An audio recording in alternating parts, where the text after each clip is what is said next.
All right, we'll call our Thursday, September 7, 2023 Roanoke County School Board work session to order. Madam Clerk, can you call the roll, please? Yes, ma'am. Yes, ma'am. Here. Yes, ma'am. Yes, ma'am.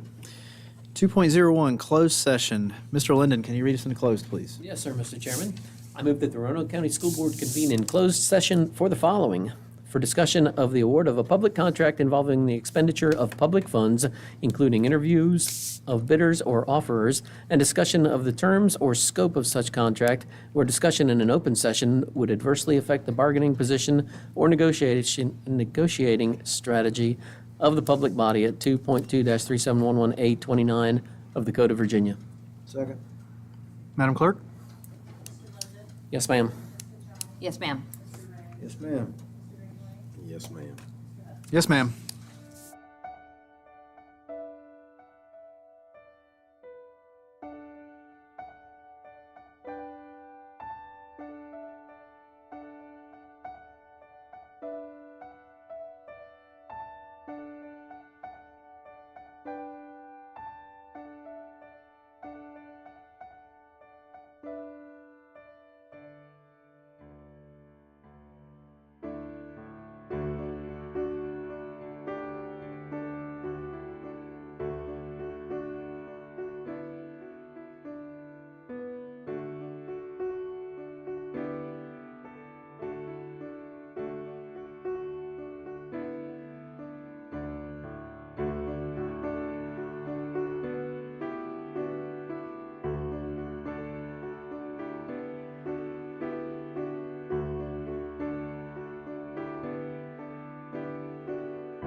Would you read us out of closed, please? Yes, sir, Mr. Chairman. I move that the Roanoke County School Board come out of closed session for the following: for discussion of the award of a public contract involving the expenditure of public funds, including interviews of bidders or offerers, and discussion of the terms or scope of such contract, where discussion in an open session would adversely affect the bargaining position or negotiating strategy of the public body at 2.2-3711A29 of the Code of Virginia. And I also move to certify that to the best of each member's knowledge, only public business matters lawfully exempted from open meeting requirements under this chapter, and only such public business matters as were identified in the motion by which the closed meeting was convened were heard, discussed, or considered by the school board. Second? Madam Clerk? Yes, ma'am. Yes, ma'am. Yes, ma'am. Yes, ma'am. Yes, ma'am. Action from closed.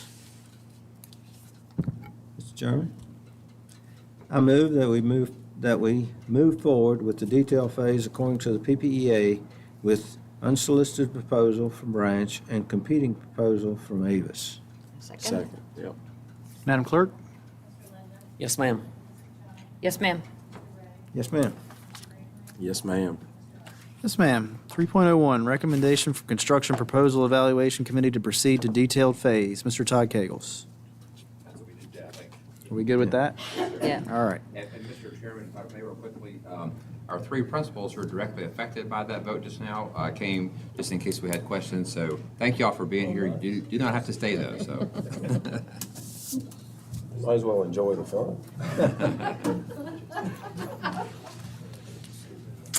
4.01, presentation on safe surfing. Mr. Eddie Worth.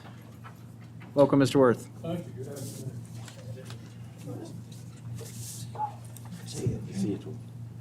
I was saying just a few minutes ago, I don't mind speaking in front of 1,000 people, but when it comes to making this thing work, I'm gonna need all the help in the world, right?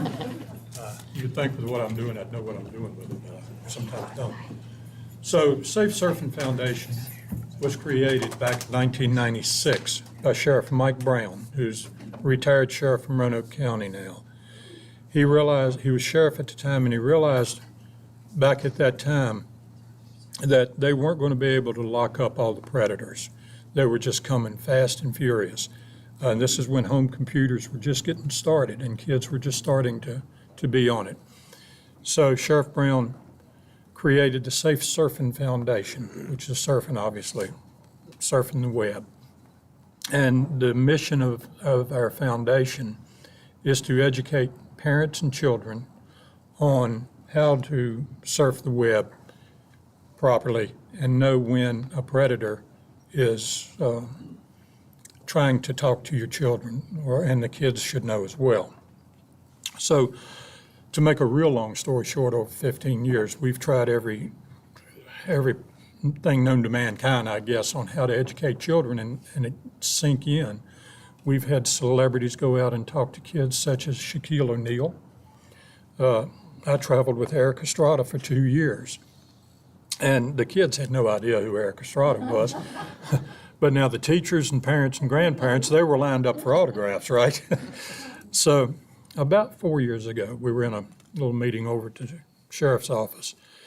And I was bringing my concerns back to our little small team. And one of the ladies in there said, you know, I've got 2 daughters, and they don't listen to me either, but they listen to each other. So a light bulb kind of went off. Well, we need to put a program together where we provide materials for the older kids in high school to use to put programs together to educate the younger kids because they'll listen to each other. We piloted this program. We set it off in 10 schools across the country, and we went to private schools, public schools, urban, rural. We picked them all just to get feedback on how this worked and what we needed to do. Well, as you all can imagine, COVID hit, and that shut everything down. But before it did, Dr. Janet Brown from Liberty University was able to get to 4 of those schools to do a research paper, and I'd be glad to send you guys the research on it. She met with kids at 4 different ones from Montana to New York, and each one of the kids said, hey, this does work. We do get it. the kids are listening, they're learning. Where we had a problem with sexting, we used that as one of our projects to talk to the younger kids, and we showed a decline in that happening. So we know it works. Let me, if I may, play this short video from Dr. Brown. Good afternoon. I'm Dr. Janet Brown. I'm an associate professor of psychology at Liberty University, and I'm also on the board of directors of the Safe Surfing Foundation, and I'm an advisor to the National White Collar Crime Center on social cognitive theory. Dr. Albert Bandura was born in Canada, and he's now the citizen of the United States. He is still teaching, as far as I know. He's a professor emeritus at Stanford University in California. And his theory is well known in a lot of circles. Primarily when he first started using his theory, it was for behavior modification. And now it's been applied in a lot of different areas. His theory has been applied in medicine. It's been applied with teaching autistic children in industry, anywhere that people need to observe a model, someone modeling either appropriate behavior, the best way to use a product, teaching autistic children how to get along better with other children. It's an amazing theory. His theory started out being called social learning theory and was primarily in the early days talking about observational learning and imitation. But then he discovered that it's more than imitation. And so he added the cognitive piece to it. And the cognitive piece being that children not only need to observe the behavior, they need to think about it, pay attention to it, think about it, being able to reproduce it. And so his theory has been used, again, in a number of areas.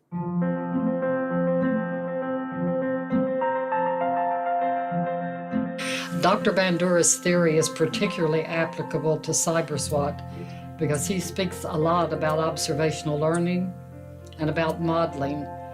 In one of the test schools, the first test school that we've introduced CyberSWAT, we found that theory to be very useful, and we've seen the fruits of that theory being applied to CyberSWAT, primarily the modeling construct. In modeling, a child will need to have a model, or a young person, a model that is similar in age, a model to whom they look up to, and someone that they will pay attention to. Modeling is important, but children need to pay attention. They need to be able to reproduce the behavior that they see modeled, and they need to remember it. All those things have been applied. All those constructs have been applied to CyberSWAT.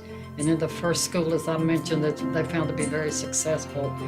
In the past, with the Safe Surfing Foundation, we have utilized a number of things. We've used comic books, a day at the park. We've even used celebrity spokespersons who've done an excellent job.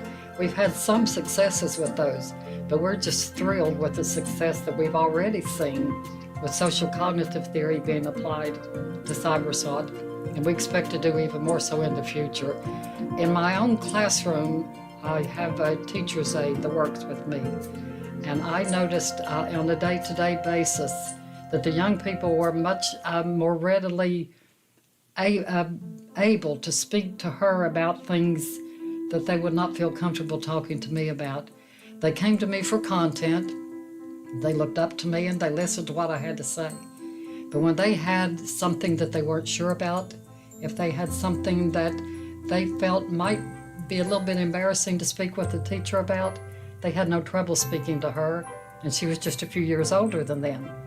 She was an upperclassman, and they looked to her as someone they admired, but also someone that they felt comfortable talking to. And that's important in CyberSWAT, and that's an important aspect of Dr. Bandura's theory that we talk about so much. Having a model that they can look up to, someone that they can respect, and above all, someone that they can listen to. In the target school that we've already applied this theory to CyberSWAT, all the young people there have been very interested in the theory and have done an excellent job in what they're doing there. One of the things they did was a presentation they did for the entire school body.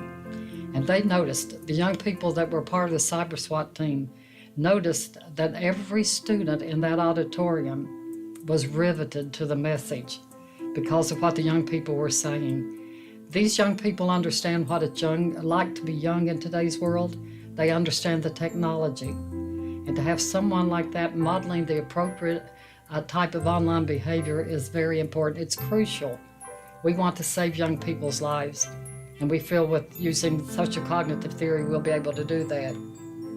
Another aspect of his theory that's important is his construct of self-efficacy, in which a young person, if they feel as if they're able to do something, they feel good about themselves.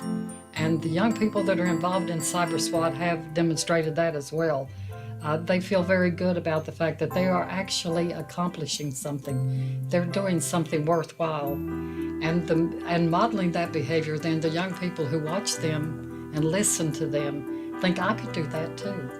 I can learn how to be safe online. It's cool to be safe online. I'm watching the cool kids tell me how to be safe online.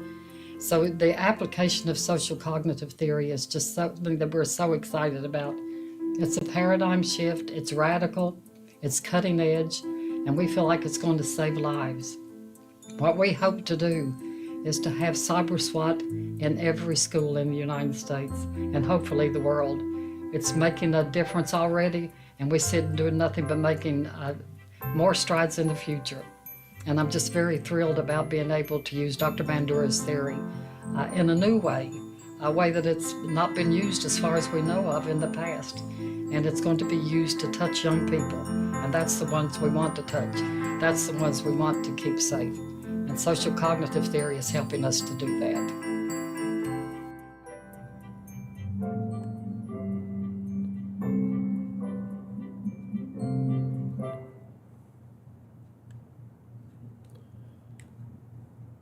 So, I'm sure with this video, we're preaching to the choir, right? I don't think there's anybody that would disagree that this works. This type program works. We have created lesson plans, and we built a vehicle, I guess you would say, for the older kids to put together programs and presentations on their own, using their own words, on such things as sexting, sextortion, cyberbullying, human trafficking, social media. There are a number of different areas they can go to choose their lesson plans. Because what's going on at Hidden Valley High School or middle school may be sexting, where you may have cyberbullying at one of your other schools. So we're providing a smorgasbord, if you will, of things to choose from. And the idea is, when you first start this program, you start it with sophomores rather than seniors, because they're going to be gone in a year. So you start with sophomores, get them involved in the program, get it to working, and then as they graduate out, they've built a following that they'll just continue that program. So it keeps going. The SWAT actually stands for Safety While Accessing Technology. And we set it up as a club, similar to a 4-H club. I don't know if you all have club blocks, or different schools call them different things, but where they dedicate maybe an hour a month or every 2 weeks to where these kids can do the club. They would elect a president and a vice president, this kind of thing. We can provide them with all types of information, posters to hang on the walls around the schools, depending on what they want to speak on. Everything on our toolbox is downloadable. In some instances, the schools have gone to like Kinko's or any of the printing places, and they'll download them free on a nice poster board. We also encourage them to go, when it's first getting started, to go to McDonald's or some of the restaurants and see if they would donate food for the first meeting or so. Because food normally brings in kids and cops, right? So it works good. And McDonald's in Lynchburg was awesome in providing food over there. The SRO is who we go to facilitate the program, not to run it. We want the kids to run it. We want the SRO to have the toolbox and be able to give them any information that they want out of that toolbox. Now, in Roanoke County, I've not talked to anyone yet. I think we've been playing some phone tag. I'm not sure if you and I have or not, but I have with somebody. I'm just not, don't remember who it was. You have to have two groups involved in this to make it work. Obviously, schools and the sheriff's department or whoever provides the SROs. So we give SROs, or it could even be a teacher, but as some of you know, my wife was a teacher, and she goes, this is just adding one more thing to the teachers to do. Well, we wanted the SROs to do it because of their experience, and they know the law, and it doesn't add something more for the teachers. It just makes sense. So if we can work with I'm not sure, is it Roanoke County has a sheriff's office, right? So you would need to speak with the Roanoke County Chief of Police because they Okay. deal with the high school and middle school. So if you're talking about starting at a sophomore level, you would need to get in touch with Chief Poindexter. Okay, maybe after this meeting, we can talk. I'll give you a call, you give me a call. Sure. And kind of help walk me through the door there. Okay. We'll work together on that, if you all agree this is something we want to do. Now, this program's free. We don't charge anything for it at all. There are no hidden costs. There's no smoke and mirrors here. We're a 501c3, and we work solely off of donations. And we're set to where we can do this. Our biggest cost was setting the program up, because everything's virtual. You go online and pull everything. So we worked with the National Center for Missing and Exploited Children and the National White Collar Crime Center to develop this program. So I don't know if I'm leaving anything out. One thing we do give the kids when they first get started, being from Floyd, it had to be tie-dyed, right? So we came up with a Cyber SWAT shirt that initially we'll give all the kids that want to get involved. I'm not trying to name drop or anything here, but over in Giles County, they just started it off, and they had 62 kids sign up for it, just in that one high school there. And I believe that's already said they've got like 400 kids or 300 in high school. We don't know how many will continue, but we've got interest. I'm assuming, and I know that I shouldn't be doing that everybody knows this is a big problem.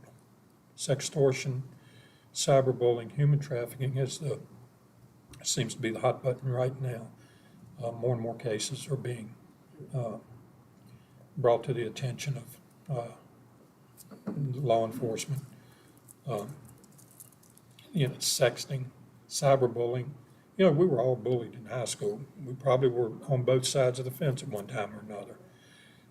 But back when we were going to school, you dealt with it out back after school, right? And it was over in like 2 minutes. Well, the cyberbullying, it continues.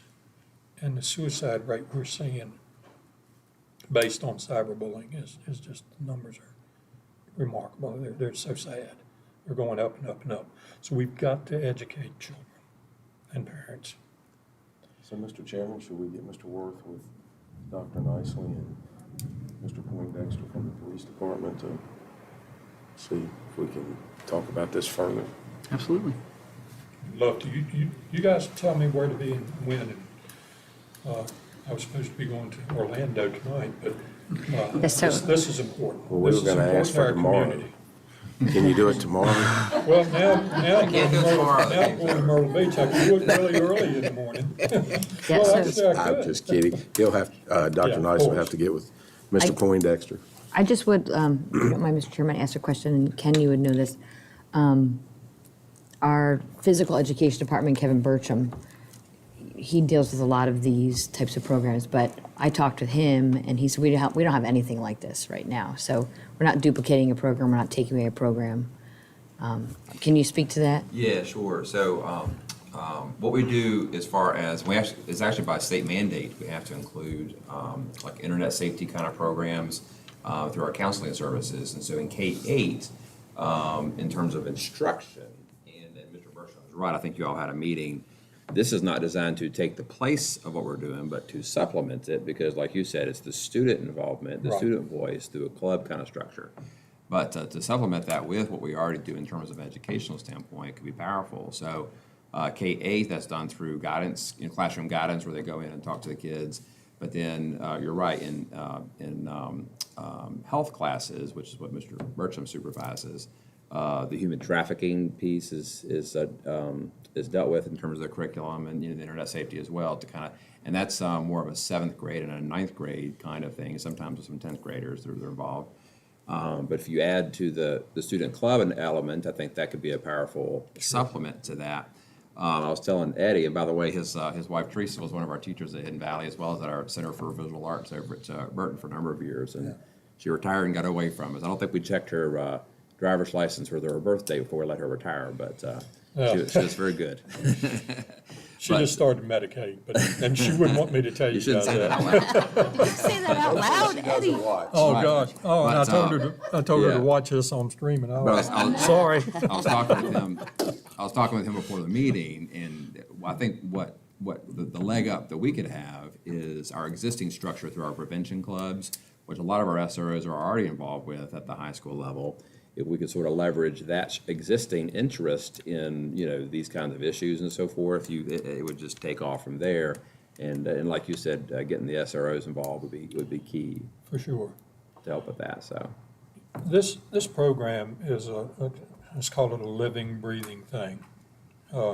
Fortunately, I'm able to call up and make whatever we need to do, right? So we can design this thing. We can add to, take out, we can do whatever is needed for you within reason, right? We just added human trafficking. We didn't have that. We're working really, really hard now to try to get our arms around AI. I hope I live long enough to think I've got my arms around it, but we're trying to, I'm working with National Center for Missing and Exploited Children and National White Collar Crime together to try to come up with an educational program that we can build into Cyber SWAT. Because AI is coming fast and furious, and it's not necessarily all bad. There's a lot of good to it, but there are opportunities for it to be really bad as well, as far as approaching our children and convincing them that to go meet someone that's a bad guy. So we're, like I say, we're a living, breathing thing, and if you've got folks that's already doing anything, we'll gladly collaborate with them. Hey, we're in this thing to help educate kids and save their lives. That's the bottom line. And it's free. Thank you. I think, I think, very good program. I think we all know that we need something like this. How we attack these problems, it's very serious, and it's affected a lot of kids, like you said. Absolutely. In the old days, you went out back. Today, it stays 24/7. It's 2 o'clock in the morning. There's cyberbullying. Have you had any chance of follow-up with any of these schools and say, how good, what's working, what may not be working? We have, part of this program is interactive, actually, with the SROs across the country. So whatever school puts it in place, the SROs have the availability to talk with each other and then talk with us as well. And that's one of the reasons we put in the human trafficking piece. Actually, some of the states don't want to use that piece, we found. So in those particular states, then we pulled it out of the system. But yes, we have. Down in North Carolina, for instance, down Iredell County, down near Statesville, they put the program in, And it is absolutely going gangbusters down in 3 of those high schools. But we're all talking, trying to improve the program.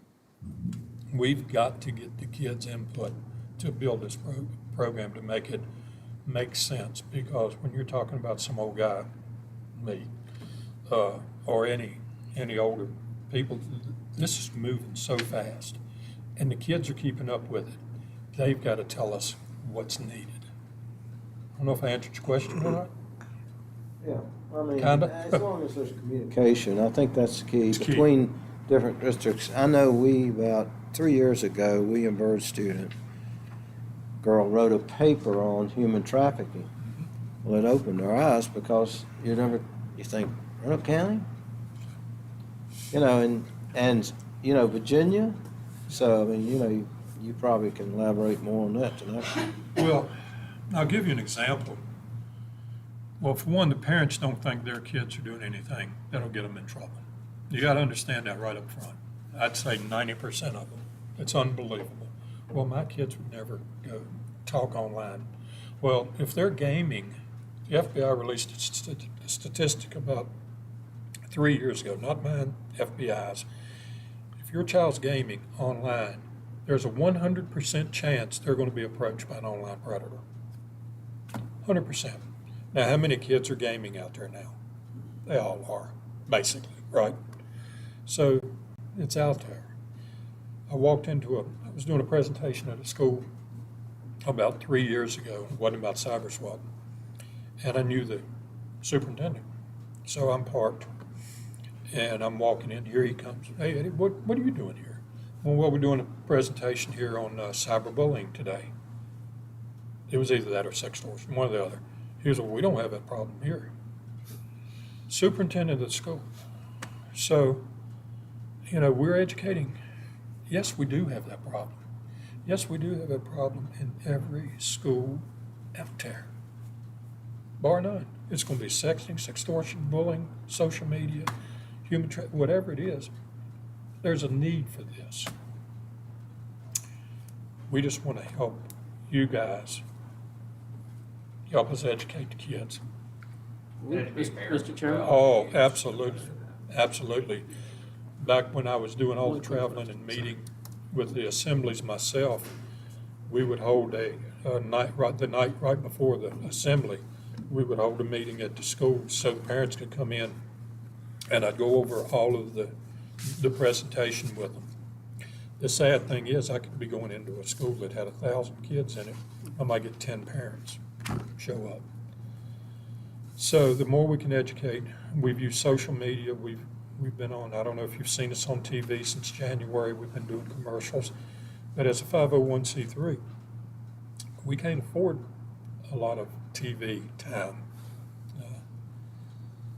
We spent a lot of money, and I don't know if we got our bang for a buck or not. We didn't raise any money, but our biggest goal was to bring people aware of the problem, and I think we've made inroads there.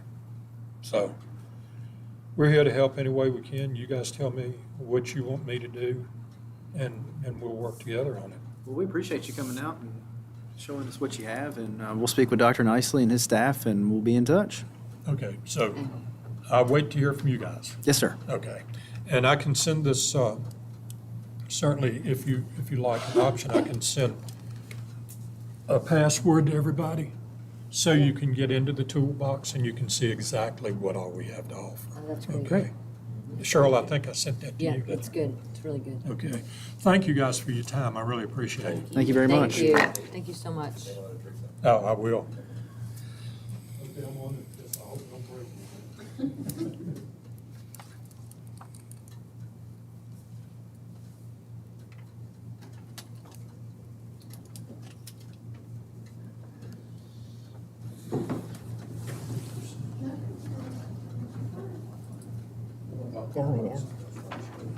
Anybody fits that, welcome to it. Guess that rules me out. Tim, that'll fit your leg. I guess that rules me out. All right. Item 4.02, 2024-2025 School Calendar Review, Dr. Rhonda Stegall. Okay, good evening. So You have a stack of calendars here, so we're going to go through those as we go through this presentation. First of all, I just want to give some basic information about calendar building and then the history of calendars up to date. So I'll go through this pretty fast. If you have any questions, I talk fast, or just stop me. So on the first slide, the next slide, Chuck, calendar development, just some guidelines. What are we doing? Oh, yeah, that's right. Thank you. Okay. So when we build a calendar, we have to have a minimum of 180 days or 990 teaching hours. So that's where we start when we build a calendar. The next thing is we have to consider graduation dates, so we make sure we have those secure while building the calendar. And then we also, a lot of questions we get around the Labor Day. We always take the Monday Labor Day, but there is a state law out there that schools have to take the Friday before. We are actually grandfathered into that waiver of 2011 and 12. We are one of the school divisions that do not have to have that day. So we're constantly getting questions about that, but we do not have to take that Friday off. And then what we do is when we build in the calendar, we always build in, we start with 5 bank days, just assuming that if we miss those days, we already have them built into the calendar. So what we did in 2021 is we did a survey. We sent it out to parents, and actually because of the impact of COVID, the first calendar was the 22-23 calendar that we actually used the results of that survey. Just to show you a little bit about what we did in that survey, one of the things that we were contemplating was having a permanent spring break the last week of March, the last full week of March. So we surveyed our staff and our students. You can see on the left our parent survey. 3,444 people responded to the survey. And you can see it was an overwhelming yes. And then staff, the same. 935 staff members responded, and they agreed to that last week of March. Since then, several of the surrounding school divisions have matched up with that same spring break. And you'll see in a little bit how that was one of the requests when we were building calendars from parents and staff. Then another recommendation was that we take the Wednesday off before Thanksgiving. That was an early dismissal day. And then what was happening is we had such high absenteeism on that day. So you can see the parents were kind of mixed one way or another, but you can see the staff said, yes, we need to take that day off because I think they were feeling the absenteeism. So we did give them that day. Here are the written responses that came in. I went through and read every single response from parents and then tallied those out. And you'll see the percentages out to the right of what the responses were. Several of them wanted a later school start in 2017-18 is when we did the survey to adjust the calendar. So we had a late August start, like the 20th of August, and we went through the first week of June. In 17-18, we did a survey. That survey, the majority said they wanted to go to an earlier start, so we get out at the end of May.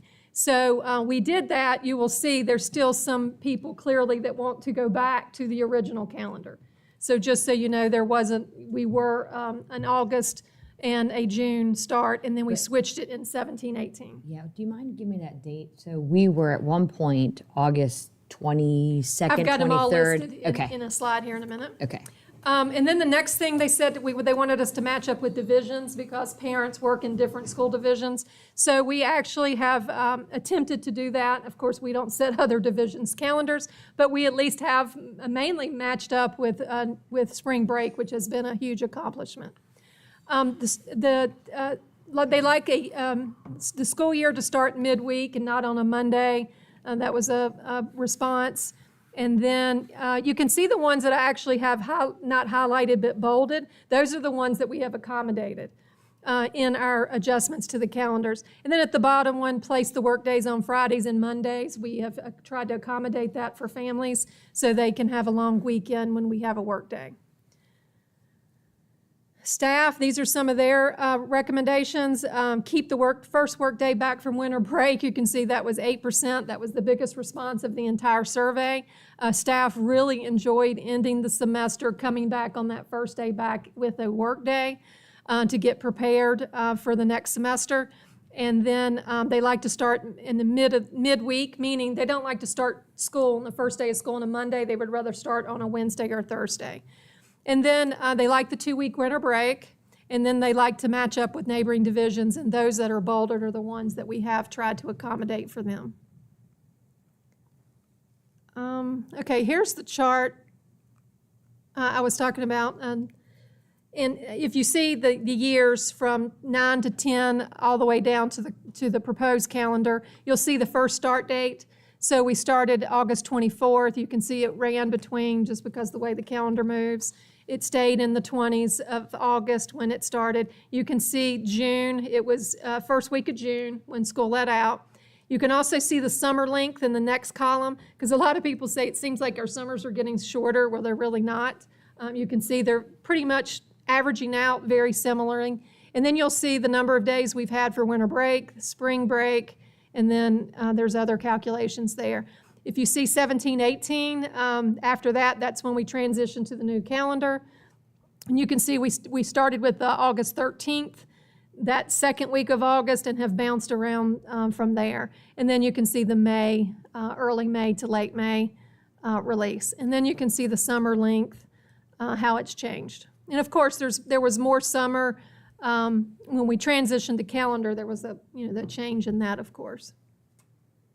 67 to the 82. Is that a short summer? Yeah, it's a short summer. Yeah. And, We got yeah. out in June, we then returned early. So anytime you change the calendar, it impacts that a little bit. And then, of course, we have the COVID year that shows some changes. I'm actually quite surprised at the fluctuation besides those two. Like I see 93, 75, 78, 75, 81. That 93 was just the year, Yeah. COVID year. It was COVID year. We Is that, gave, that's what that was? yeah, we had delayed start. Yeah, okay. Yeah, In person. right, yeah. So those calendars were a little wonky. And so you're giving us this information because you've heard some comments about, It's potentially adjusting the calendar. And so I just wanted to give you some. Asked for the. Yeah. no, it's fine. I mean, I'm just saying, is that the purpose? Yes. It is, yes. Yeah. And then inclement weather, just wanted to show you that average from 2014-15 down. So our average is about 5 days. Of course, last year we had 0, but anyway, we've hit 8 and 9, 7, but our average is around 5. Hence the reason we build in 5, inclement weather days in our calendar. So just curious, did you ask because you would like a later start? I've had numerous people reach out to me and I say, have especially this year, oh my gosh, we're starting so early. Why is our Yeah, summer so short? And I knew it wasn't short. Everything It's had just- shifted. So I think it'd be a great idea to have Rhonda present on this with the idea of, we gave back that day.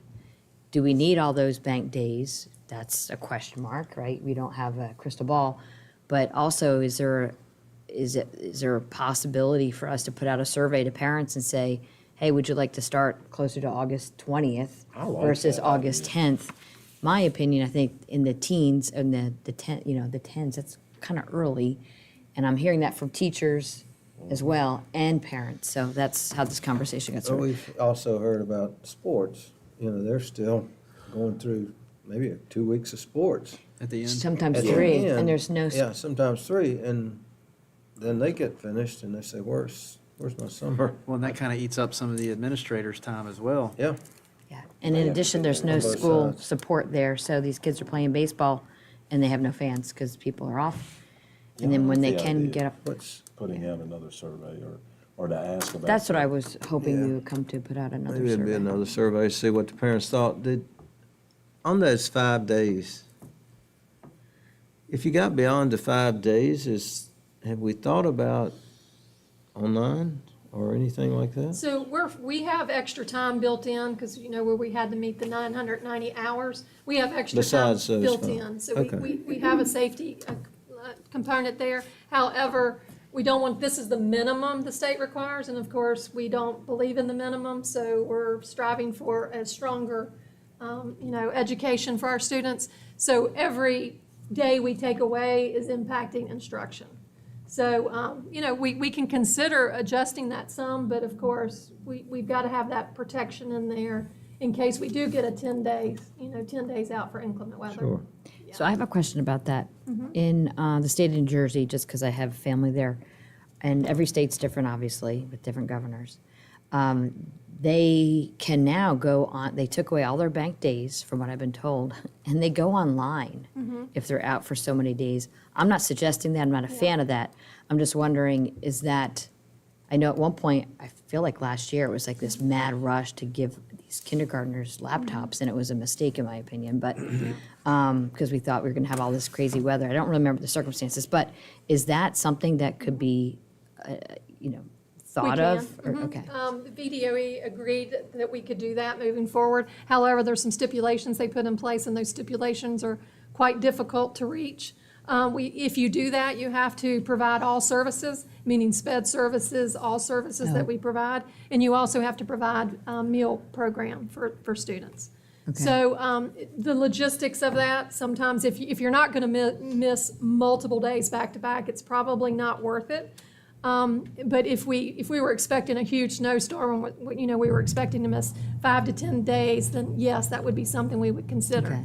Of course, we haven't seen that in a while, so there is an option there. Okay. It just comes with a lot of criteria we have to meet. Yeah, so if you wanted to add more risk. That's And right. go to We could. 3 bank days instead of right. 5, there is the opportunity there per the state to That's right. say for those 2 days, throw it at the end somewhere or go online. That's It's right. actually a change in state law that occurred 2 years ago. Right. And we had a circumstance, obviously not this past winter, but the winter before, where we anticipated a lot of snow. So we sent the laptops home just in case. And, yeah. It didn't go over very well. Well, and I think we all agree, online instruction. I does completely not take agree. the I place. just So, I just yeah. wanted to know. It There's is a backup, permissible. there's a fall safe, I guess, there's a backup plan, but you probably don't want to use that. But if we have a bad winter, you add days at the end of the school year. I mean, that's just what you do. That's right. Back in the dark ages, we'd go a half a day I would on like to get Saturday. another survey. I don't know how much more Rhonda has in You here. can imagine what attendance is like on a Saturday when you do that. Yeah, and just a couple other things, just to show you some recent changes we made, just so you can see the things we've done. Teacher work days, we started with 5 and we've moved to 6, just because the demands coming to our teachers on training and different components they have to do at the beginning of school, so we increased that. We've added in 4 early dismissal days, 3-hour early dismissal days to help with PD for our teachers, giving them more time for that. Since then, we have made sure we have protected 2 of those days. And so one of the things we received from the survey from our staff, our exit surveys, where they needed more time, they wanted the gift of time.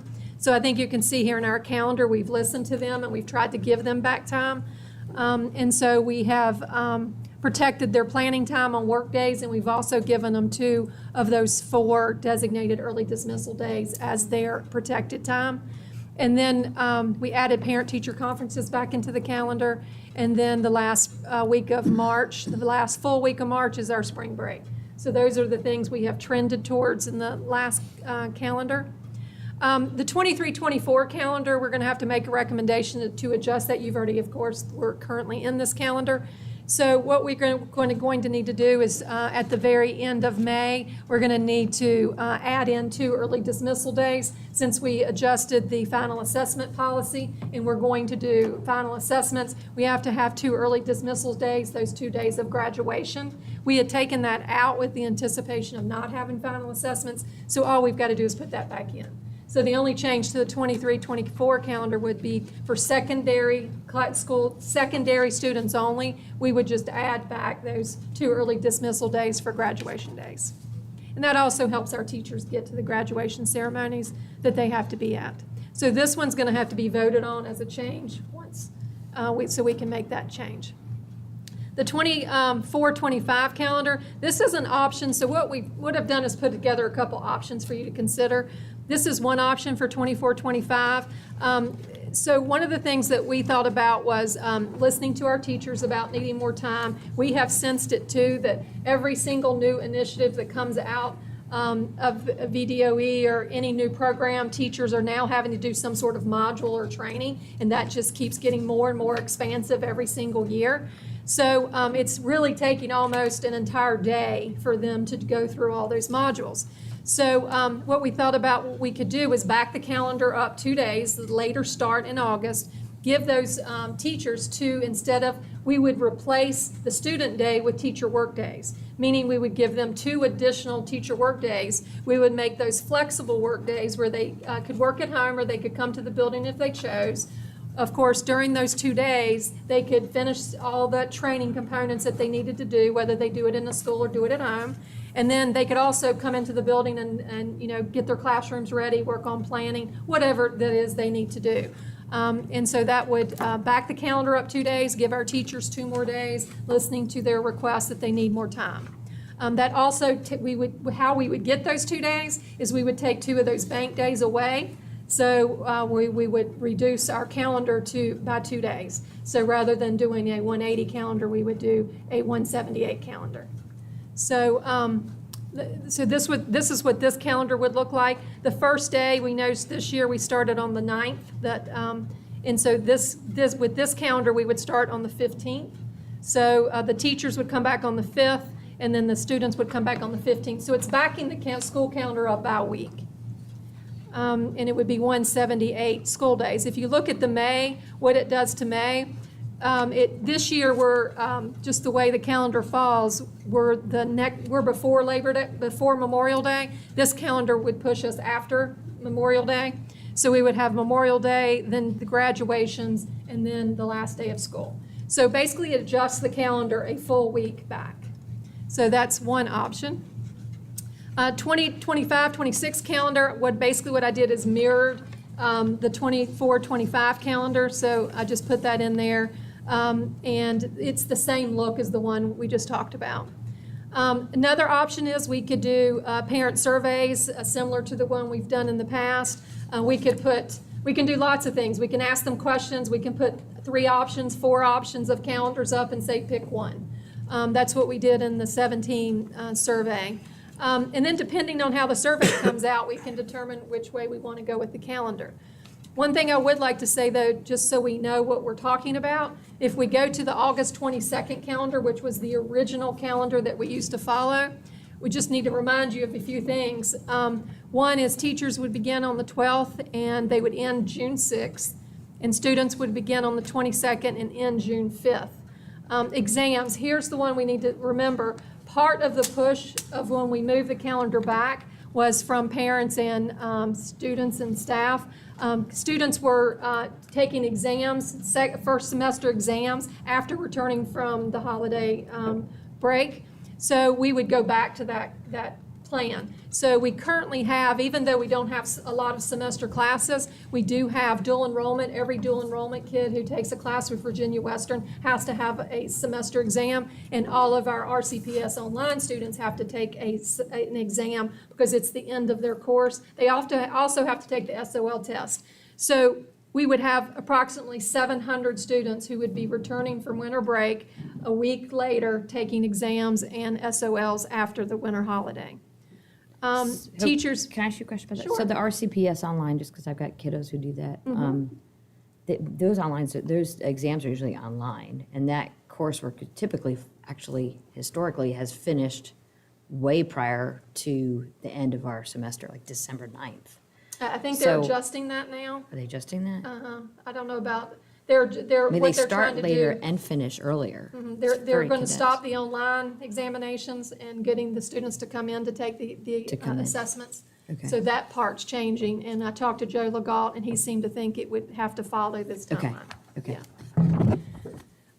And the one thing that, just know that teachers would not have that work day when they return. We could build in that work day if you chose to, but it would eliminate that work day from them returning from winter break.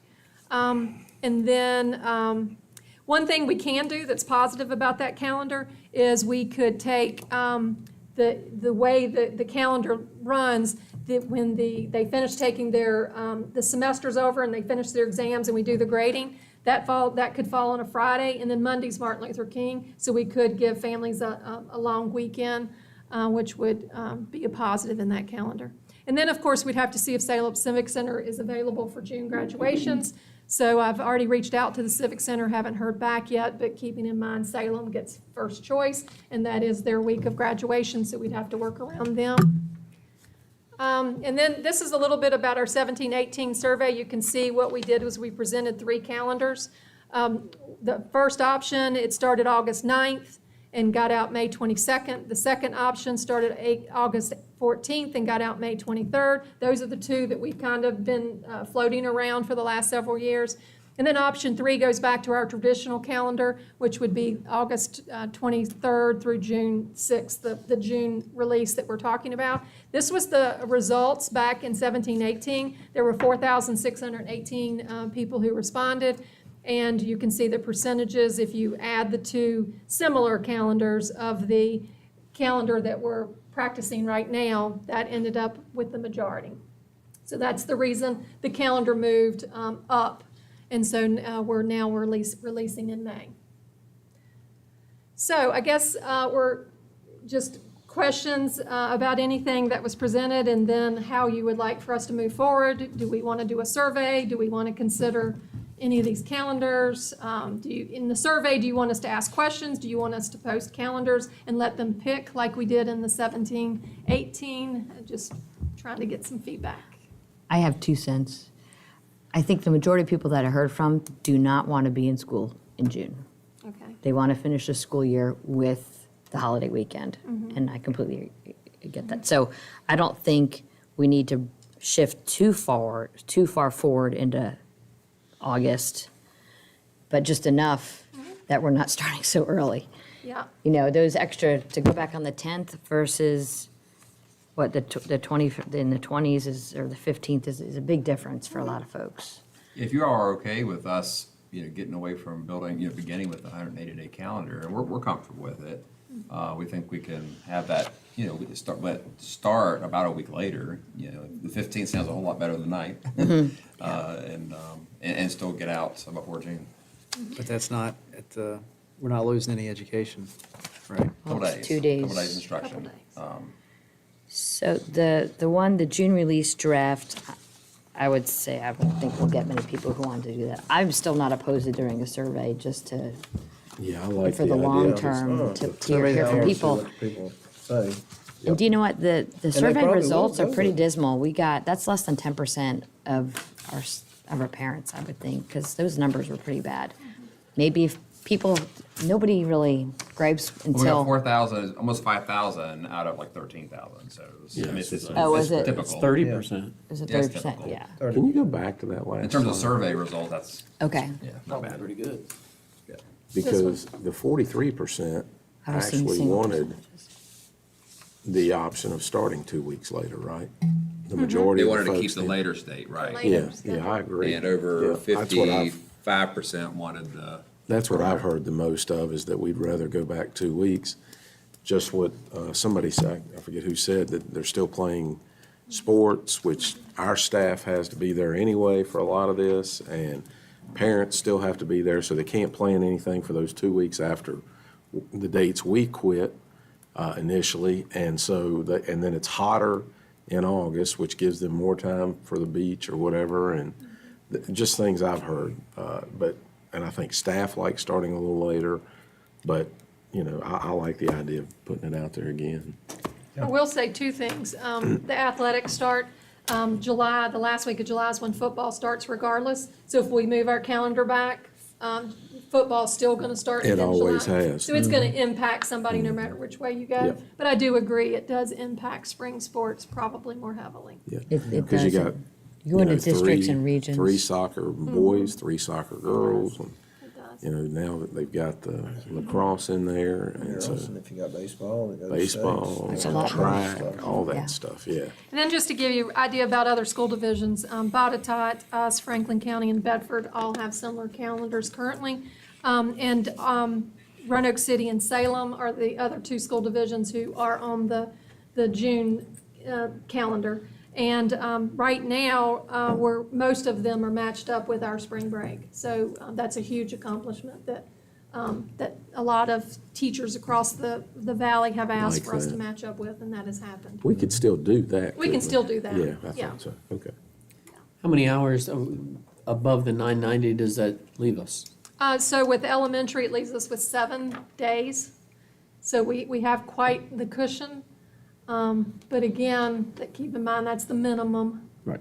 So, And in looking at both the June release and the other one, we've got teacher workdays on the June release, back-to-back Fridays, and then a Tuesday right after that. I mean, Well, 3 which one? teacher workdays within 10 days of school, on the. plus an early dismissal in there as well.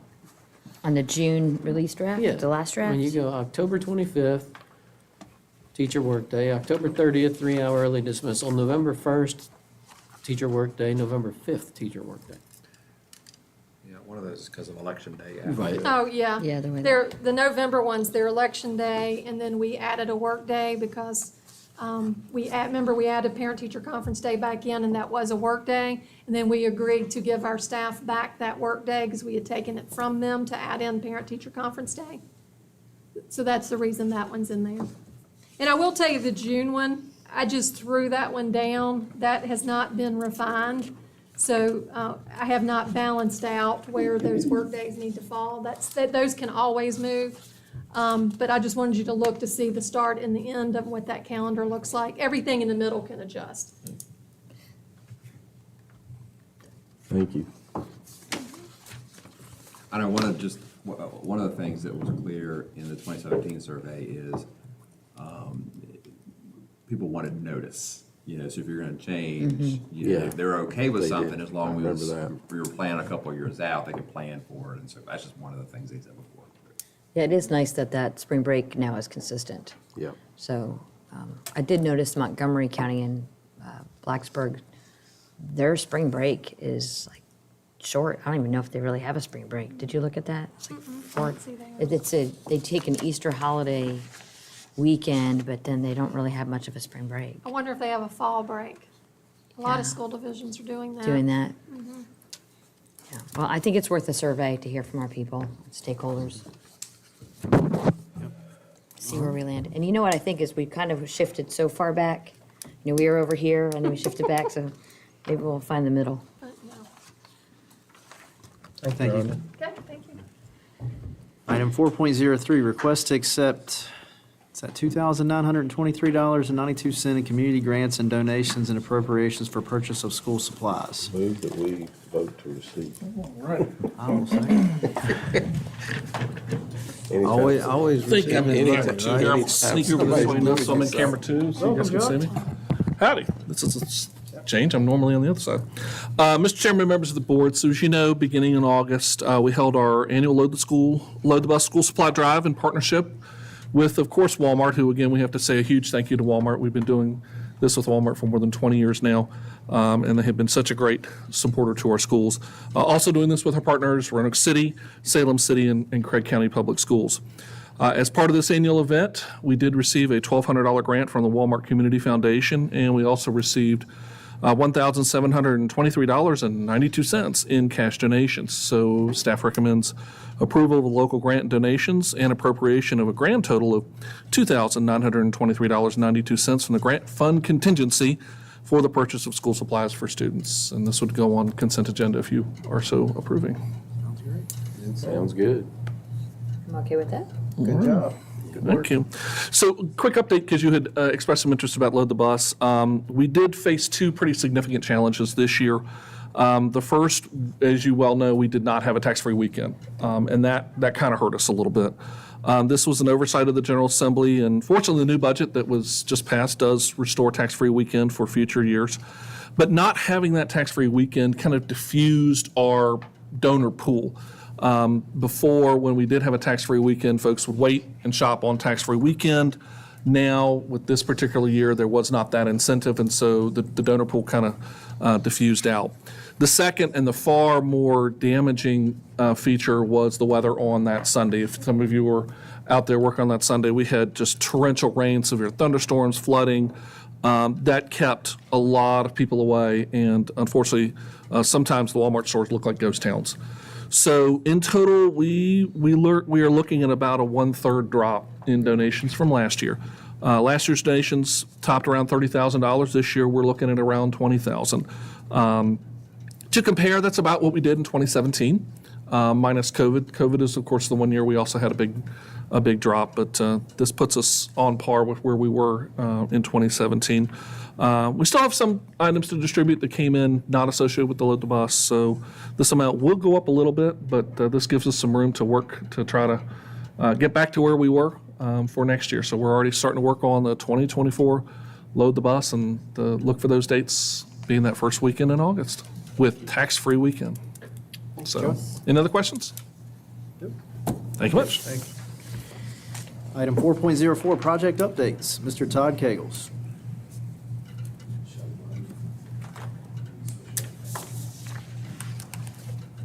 So I don't want to give updates on just a few of the projects we're working on. If you have questions about anything that's not on here, I'd be happy to address those for you. The elementary reports, I believe we've pretty much covered those through our committee meeting, and you know that today the committee made its recommendation to move forward with those detailed phase proposals for both that and the CTE Center, so I think we've kind of covered those first two right there. We have finished all the site surveys, and that was one of the questions that came up earlier. Those are completed now. We do have September 26th coming up. That's the Board of Supervisors meeting to approve the rezoning request for the CTE Center property. The north side artificial turf, that's all done now. The only thing we're waiting on is track repair that we'll probably do sometime in October. We have to wait for the pavement to cure a little bit first, and then we'll do the track repair there, and that'll be complete. They're already playing on it. I think everybody's happy with the way it turned out. William Byrd High School, they're about 99% done with asbestos abatement. There's always a chance they could still find something in the demolition they're doing, but they're just about done with it, we hope. We've continued with the additional HVAC replacements that the board approved and provided money for last year. The gym floor, I have a photo for you. They held their first game last night, and that's how it turned out. It's beautiful. Mr. Greenway, you happy with it? Yeah, it looks beautiful. Yeah. It is nice. Yeah, it looks great. That's from the NFHS camera that's setting up there, and they've got just a couple little trim pieces to work on still, but it's done, and it's beautiful. What's that? My buddy from Cave had to come through with a nice. Well, it is beautiful. It Southern is. Bell Flooring does that for us, or did that one for us, and he did a great job. The retracting basketball goals that the board recently provided funding for, they're telling us they're 6 to 8 weeks from the time they come out and do the site visit. We haven't been able to nail them down on when they're coming to do the site visit, but they promised it around the end of November. So that's kind of what we're planning on. But again, it depends on when we can get them to come and schedule that site visit. And then we just have a few photos from the construction that's going on. This just gives you an idea kind of where they are, working down in the infill sections, and just some of the architectural features that are going to be in place there. You have the big skylight. Really looks nice. The pictures don't do it justice, but when you're out there in the school, it's, this portion's completely new, and from the inside, it's really unrecognizable.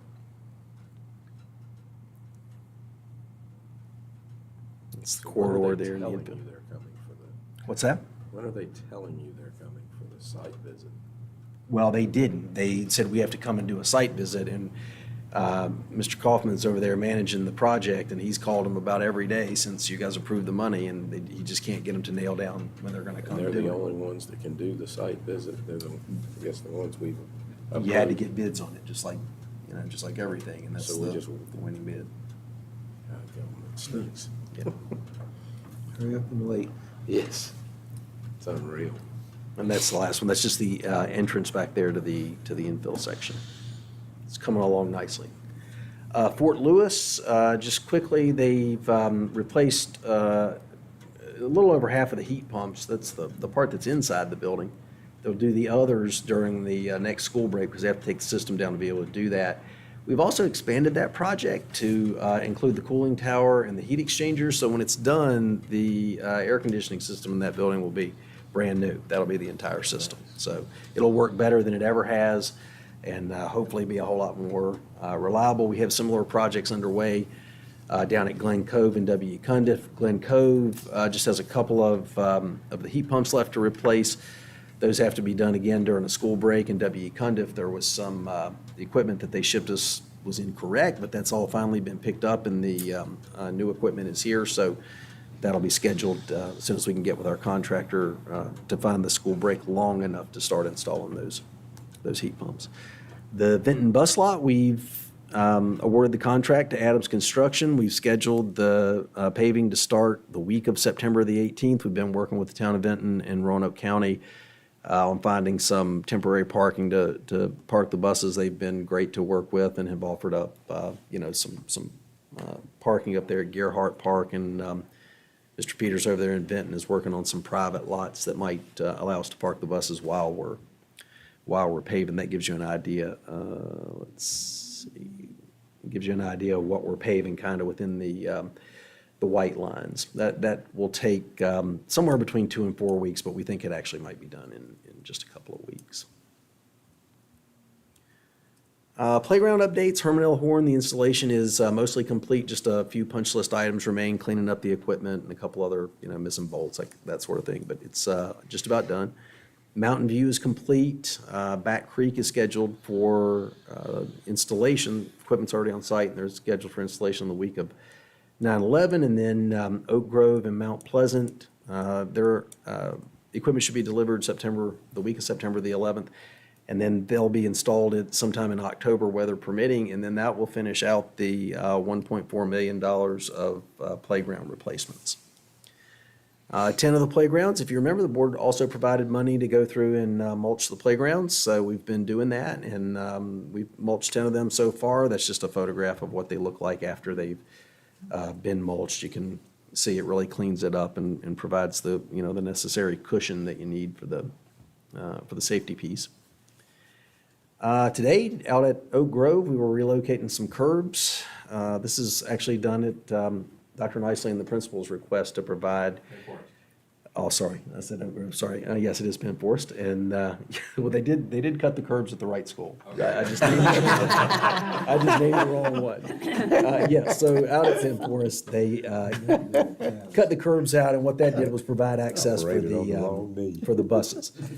Although, having said that, the same condition exists on the other end of that parking lot. So we need to probably look at going back now and doing the. What happened was, I was out there one afternoon at dismissal, and those buses, when they leave, they're literally, it's like a bus rodeo, having to navigate that parking lot and where cars were parked and that curb. It was, anyway. Take out a car. I appreciate you taking care of that. Yeah, and so they dug holes with the buses going off of the pavement over there every day. So we've, like I say, he brought it to our attention. We took care of that, and we'll get the other end too. Out at Back Creek, we're going to be doing a new playground fence out there. They've got some situations where kids can actually kind of get loose and run out into the streets. Elementary kids, obviously, you're dealing with. They have that highway that's a pretty high-speed area out there. And we have our final bid, it's due tomorrow, actually, and then we ought to be able to get that in place probably 2 to 4 weeks before we get the contractors to do it. But hopefully, within about a month, we'll have a new fence up out there. And then it's just a new roof we put on. These aren't glamorous projects. They're expensive, though. They're big chunks of the money that you guys provide. And this one's out at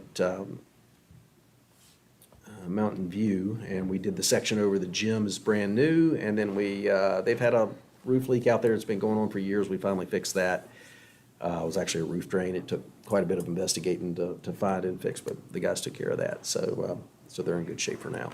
I do have some things I want to put on your radar, just potential upcoming projects. Some of these we've talked about last year and didn't have the minor capital money to do it, but as those funds are replenished, there are things that we need to go back and look at again. So Glenboro Elementary School, remember we had the partial roof replacement. That's the section that blew off.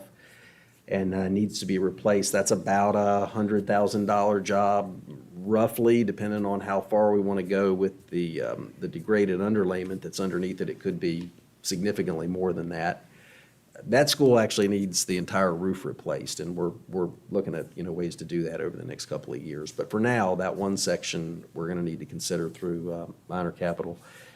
The North County bus lot, we've already funded that through the 25 CMP. We'd like to bump that up possibly and do it through the 24 CMP if the Bird or the Vinton lot comes through at the price we think it's going to come through, then we might be able to do that this year. We won't need any additional funds to do that either way.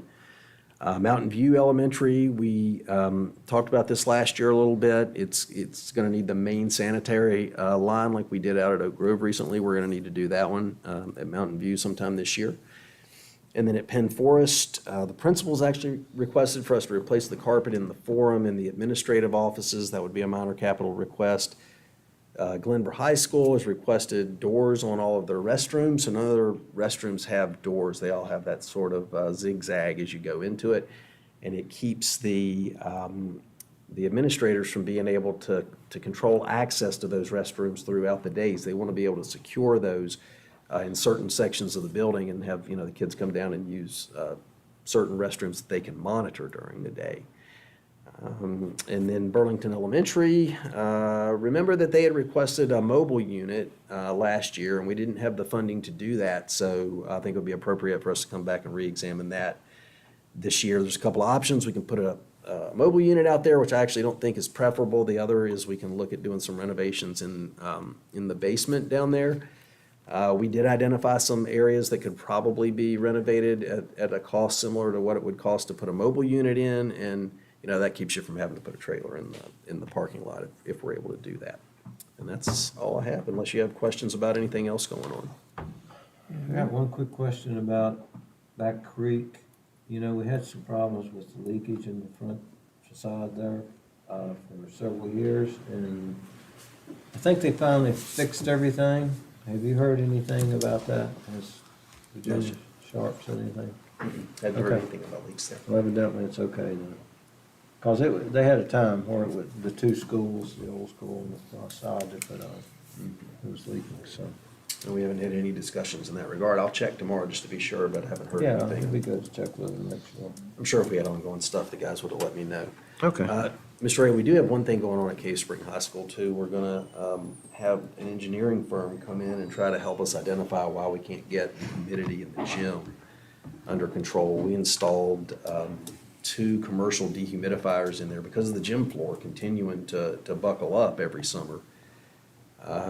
We installed dehumidifiers in there, not little portable units, great big commercial ones that we hung from the ceiling, and we still can't keep the humidity where it should be. So we're actually going to hire an engineering firm to come in and evaluate what's going on with the air conditioning system to try to see what we can do to rectify that.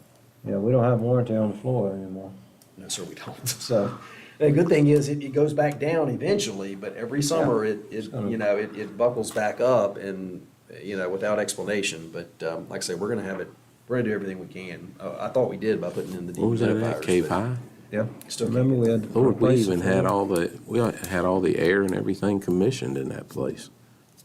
but we didn't. There was value engineering that took place, is my understanding, and those units were not replaced during the renovation, the units that drive the gym, and they were supposed to be set up through software, even though the units weren't originally designed to dehumidify. They were supposed to use some software to allow them to dehumidify, which essentially meant running the heat and the cooling at the same time. You had to cool it to its maximum extent, then you had to reheat the air so that it wasn't 40 degrees in the gym.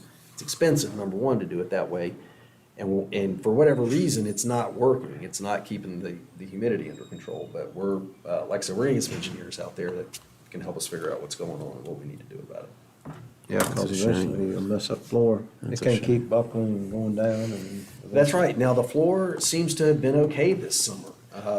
They have not complained about it coming up, and we've had folks out there looking at it. Even though the humidity's still been higher than we would like it, it does seem to have kept the floor from bubbling up this summer, so at least not to the extent it has in the past, so. Is that floating? No, it's on a clip and track So system. that's what gives you that buckling. And Todd, do we know if there's a similar situation in Mason's Cove? I got an email yesterday from a staff member out there, and I have not spoken with Amy, but she was saying that the humidity was really high and creating uncomfortable conditions out at Mason's Cove. We had some humidity issues out there. They identified some issues with the HVAC system, and to my knowledge, that was correct. Was that complaint recent? It was yesterday. I haven't responded to her yet, but it was a teacher out there. Okay, we'll get it checked out again. Okay, thank you. All right, meeting adjourned. Thank you.